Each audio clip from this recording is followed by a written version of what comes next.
से सवाल ये था कि कितनी कीमत, जो कि इस वक्त हमें पता है पर लीटर जो पेट्रोल है वो 272 रुपए का मिल रहा है।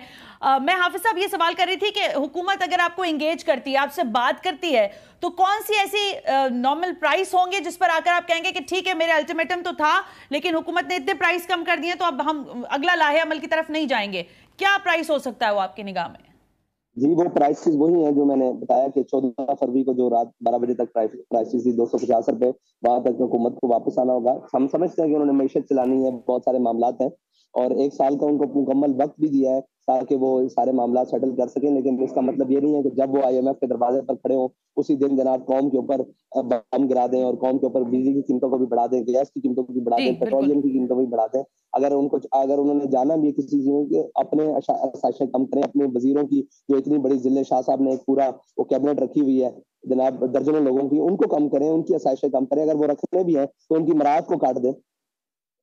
अच्छा साहब ये फरमाइएगा, जरा कुछ एक दो सवालात हैं, अगर आपको बुरा ना लगे तो ज्यादा बेहतर होगा। ये फरमाइएगा कि कहा जाता है TLP की फंडिंग, अब हालात ऐसे हैं कि जाहिर है आपके सामने महंगाई के लिए आप खुद आवाज उठा रहे हैं, इस सूरत हाल में TLP की फंडिंग के ऊपर भी बात हो रही है कि आपका कारकुन, आपके लोग, कहा जाता है TLP अपने कारकुनान ही उसके जो है उसको फंड करते हैं। कैसे हो रहा है ये प्रोसेस इस सूरत हाल में जब आप ये पूरी एक तहरीक की बात शुरू भी करने जा रहे हैं? इस वक्त तो कौम इस नहज पर है कि अगर मैं किसी रोड के फुटपाथ के ऊपर खड़ा हो जाऊं ना और मैं कौम से कहूं कि मुझे 50 रुपए चाहिए या 10 रुपए चाहिए, मैं आपको इन हुक्मरानों से निजात दिलवाने वाला हूं, तो शायद मेरे पास इतने पैसे इकट्ठे हो जाए कि इनका मैं पूरी एक तहरीक चला सकूं। एक अलहदा से कौम इस नहज पर पहुंच चुकी है। आप समझते हैं कि आप एक ऑप्शन है, बेहतर ऑप्शन है इन बाकी सियासी जमातों के सामने? साद रिजवी साहब की जो पार्टी है वो एक ऑप्शन है, बेहतर ऑप्शन है? देखो ये तो कौम को समझना होगा, मेरे समझने से तो कुछ नहीं होगा। ये कौम समझेगी तो इंशाल्लाह उस दिन पता लग जाएगा कि बेहतर ऑप्शन साबित होते हैं या नहीं। साद साहब आपके ऊपर एक इल्जाम है, मुझे उसका जवाब दीजिए तरदीद या तस्दीक के साथ। कहा गया कि खादिम हुसैन रिजवी साहब की रहलत के बाद आपने इस पार्टी को बहैसियत सरबराह संभाला, तो शायद TLP भी मोरसी सियासत पर यकीन रखती है, फरमाइए।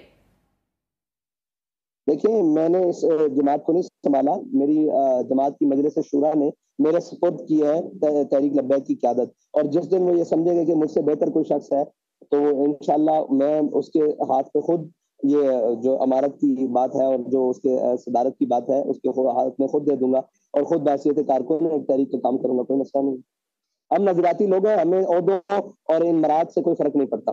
ठीक, साथ साहब ये भी इस सवाल का भी मुझे जवाब दें। अप्रैल को उस दिन मेरी अमारत कट चुकी थी और जब मैं दोबारा जेल में आया तो मैं जेल तकरीबन 6-7 माह बगैर इमारत के गुजारे हैं और बड़े जबरदस्त गुजारे हैं अल्हम्दुलिल्लाह, तहरीक के कारकुन की हैसियत से जबरदस्त गुजरे। ठीक साहब साहब एक और चीज भी बताइए मुझे, फिर मैं जरा आपसे दोबारा अल्टीमेटम वाले मामले पर आऊंगी। तहरीक लब्बैक पाकिस्तान जो है, इसमें खवातीन का जो असर रसूख है वो किस हद तक है? खवातीन आपकी पार्टी में किस हद तक फाल हैं? देखिए खवातीन की हमारे खवातीन के प्रोग्राम्स होते हैं, हमारी खवातीन मेंबर हैं यहाँ पर तहरीक सिंध असम्बली में, सरवत फातिमा साहिबा, वो हम सारी गुफ्तगू भी करती हैं, तहरीक का मौका भी बताती हैं, खवातीन के मसाइल को उजागर भी करती हैं। लेकिन वही बात है कि है जुर्म ज़ईफ़ी की सज़ा मर्ग मफादात, तो तहरीक लब्बैक के जब मर्दों को नहीं दिखाया जा सकता तो इनकी खवातीन जितना भी अच्छा काम करें उनको कैसे मीडिया कवरेज दी जा सकती है या कैसे बताया जा सकता है कि ये भी मौजूद है। ओके साहब वक्त बिल्कुल मुख्तसर रह गया। जाते जाते मुझे ये बताइए कि अल्टीमेटम है आपका 72 घंटे का, 48 घंटे रह गए हैं, अगला लाहेअमल कुछ तो बताइए, क्या होगा? बैठेंगे, बाहर निकालेंगे लोगों को, ऐलानात होंगे, शहर शहर होंगे, चौक चौक होंगे, या किसी एक मकाम पर होंगे? हमारा जो भी लाहेअमल होगा इंशाल्लाह कौम को उससे रिलीफ होगा, वो इंशाल्लाह 72 घंटों बाद ऐलान कर दिया जाएगा। तो अगर आप भी पेट्रोल से तंग है तो इतनी जल्दी ना कीजिए, थोड़ा इंतजार कीजिए, हो सकता है हुकूमत को खुद ख्याल आ जाए कौम का। अच्छा चले, बहुत शुक्रिया हमसे बात करने के लिए हाफिज साद।